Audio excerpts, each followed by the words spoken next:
নমস্কাৰ বন্ধু বান্ধৱীসকল, স্বাগতম জনাইছোঁ সকলোকে। অসম পুলিচৰ লং জাম্পৰ ওপৰত আজি মই আলোচনা কৰিব ওলাইছোঁ আৰু আপোনালোকে নিশ্চয় লং জাম্পৰ কাৰণে প্ৰেক্টিছ কৰি আছে। আপোনালোকে যদি এক্সিলেণ্ট মাৰিব বিচাৰে তেতিয়াহ'লে কেইটামান টিপছ আপোনালোকে ফ'ল' কৰিব লাগিব। মই আপোনালোকক টিপছ কেইটা জনাই দিম, কেনেকৈ আপোনালোকে জঁপিয়ালে এক্সিলেণ্ট মাৰ্কটো লাভ কৰিব, লগতে আপোনালোকে 18-19 ফুট কেনেকৈ জঁপিয়াব। এইকেইটা টিপছ যদি আপোনালোকে ফ'ল' কৰে, অভিয়াছলি আপোনালোকে অসম পুলিচৰ যিটো লং জাম্প আছে 16 ফুট 6 ইঞ্চি, আপোনালোকে প্ৰায় 18-19 ফুট মাৰিব পাৰিব। এক্সিলেণ্ট মাৰ্কটো আপোনালোকে লাভ কৰিব যদিহে আপোনালোকে এইকেইটা টিপছ কেইটা যদি আপোনালোকে ফ'ল' কৰে। প্ৰথম কথা, যেতিয়া আপোনালোকে জঁপিয়াবলৈ প্ৰেক্টিছ কৰিব তাৰ আগত আপোনালোকে পানী নাখাব। যদিহে আপোনালোকে পানী বেছিকৈ খায় তেতিয়াহ'লে আপোনালোকৰ পেটটো গধুৰ হৈ যাব আৰু লগতে আপোনালোকে যেতিয়া জঁপিয়াব তাৰ ফলত আপোনালোকৰ পেট বিষ কৰিব পাৰে। আৰু লগতে আপোনালোকে যেতিয়া ৰানিং প্ৰেক্টিছটো যেতিয়া আপোনালোকে লং জাম্প প্ৰেক্টিছটো কৰিব তেতিয়া আপোনালোকে টাইট চোলা নিপিন্ধিব, নৰ্মেল চোলা পিন্ধিব। যিবিলাক স্পৰ্টছৰ বাবে ইউজ কৰে সেইবিলাক চোলা আপোনালোকে পিন্ধি যদি প্ৰেক্টিছটো কৰে তেতিয়াহ'লে আপোনালোকে নৰ্মেল পাব। আৰু লগতে জঁপিয়াৰ আগত আপোনালোকে এক্সাৰচাইজ অকণমান কৰি ল'ব, বডিটো নৰ্মেল কৰি ল'ব, অকণমান গৰম কৰি ল'ব, তেতিয়া আপোনালোকৰ জঁপিয়াত সুবিধা হ'ব।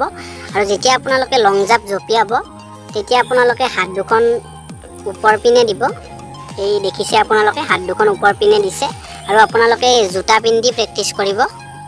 আপোনালোকে যেতিয়াই জঁপিয়াবলৈ ষ্টাৰ্ট কৰিব, যেতিয়াই জাম্প কৰিব তেতিয়াই আপোনালোকে হাত দুখন ওপৰ পিনে মাৰিব আৰু উশাহটো আপোনালোকে নৰ্মেল ৰাখিব।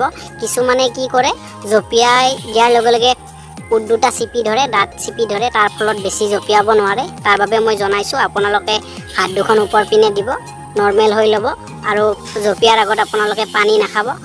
আপোনালোকে যদি এনেকুৱা ধৰণৰ টিপছ কেইটা যদি আপোনালোকে মই যিকেইটা টিপছৰ কথা ক'লোঁ, পানী আগতে নেখাব, এইকেইটা টিপছ যদি আপোনালোকে ফ'ল' কৰি জঁপিয়াই, অভিয়াছলি আপোনালোকে অসম পুলিচৰ লং জাম্পৰ এক্সিলেণ্ট মাৰিব পাৰিব।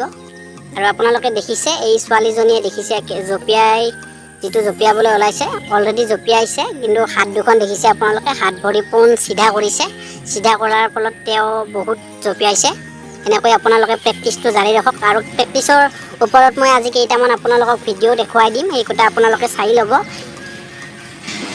যে এই ল'ৰাজনে কেনেকৈ ওপৰ পিনে হাত দুখন দিছে। আপোনালোকে ভাল ধৰণে প্ৰেক্টিছ কৰক। অসম পুলিচৰ যিটো 16 ফুট 5 ইঞ্চিত এক্সিলেণ্ট ধৰা হৈছে অসম পুলিচৰ, তাৰ ওপৰত আপোনালোকে জঁপিয়াব পাৰিব। 18-19 ফুট আপোনালোকে মেক্সিমাম জঁপিয়াব পাৰিব যদিহে এই টিপছ কেইটা ফ'ল' কৰে। আপোনালোকে জঁপিয়াৰ আগত ভাল ধৰণে এক্সাৰচাইজ কৰি লওক, ব্যায়ামখিনি কৰি লওক, যিখিনি কৰিব লাগে।